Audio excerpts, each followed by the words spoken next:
incha allah ci seen leçon ba tey ci leçon de vocabulaire lay doon dañuy andi leen ay baat yoo xam ne si yaakaar nañ ne xëy na ni ngeen koy lire wala ni ngeen koy dawale wala ni ngeen koy prononcer dafay am maanaam dafa ay yàqu-yàqu bu ko defee moom lañ andil tey leen andi tey yu doon toll ci juróom-benn wala juróom-ñaar yu demee noonu bu ko defee incha allah dootu leen ci defati benn njuumte. Okay, the first one that I have for you is awesome. bu njëkk bi am mooy awesome bu leen xooloo ne ñu ko bindee awisom mais kenn du wax awisom.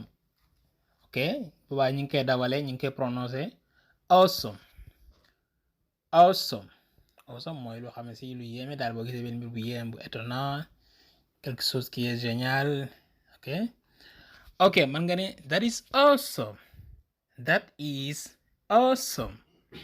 ok awesome. ok gars bi ci topp mooy exhausted. ok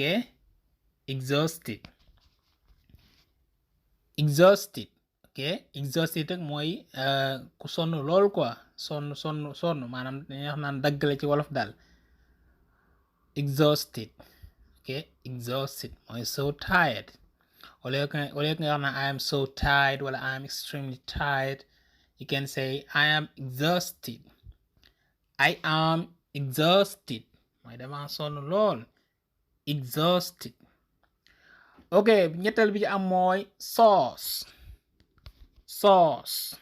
ok bu lay français mooy source.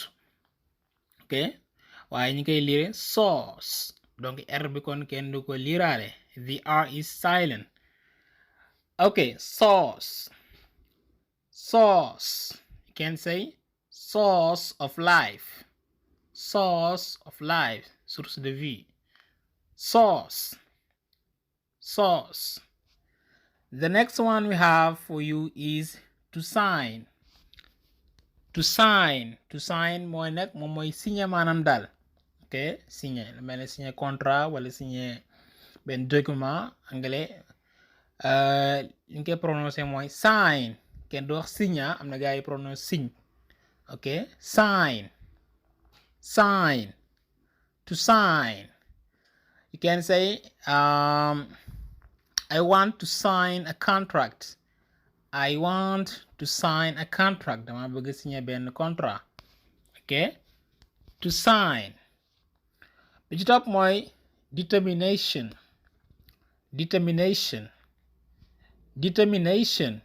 bu dee ci français mooy détermination.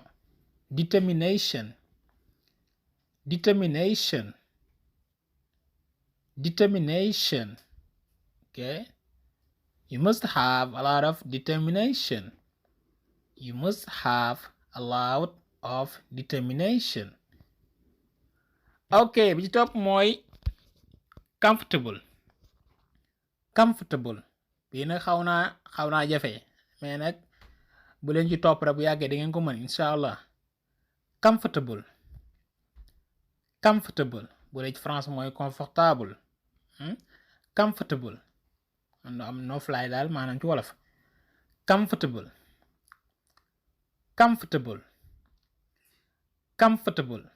okay you can say my bed is very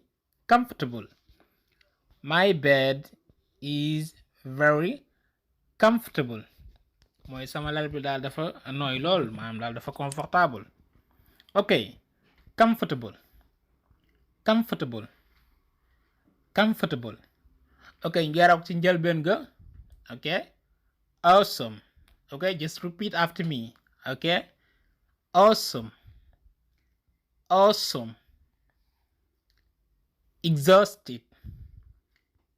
exhausted. sauce.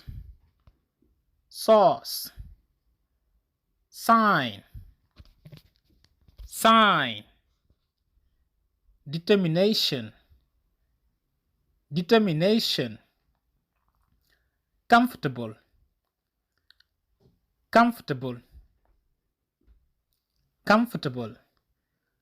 Okay guys, that's all from me today. Thank you all for listening or for watching. Okay. daas war a diis xawaar yu boo leen déggee may nuyoo ci anglais dama leen indi lu am solo yow mi nga xam ne da nga olof rek ngay làkk waaye da ngaa bëgg a digg anglais ci wépp fee te bëggoo di dem ci ay école ak yooyu plateforme bu bees gën na maanaam man ngaa toog fi nga toog di jàng anglais ba dégg anglais ci sa téléphone maanaam temps kenn yàqatu ko surtout anglais xam ne langue nationale la ñëpp ko war a dégg plateforme bi nag indil nañ leen langue jàng anglais ci olof maanaam yow mi nga xam ne da nga cee bëgg a bokk contacter leen ci numéro téléphone boobu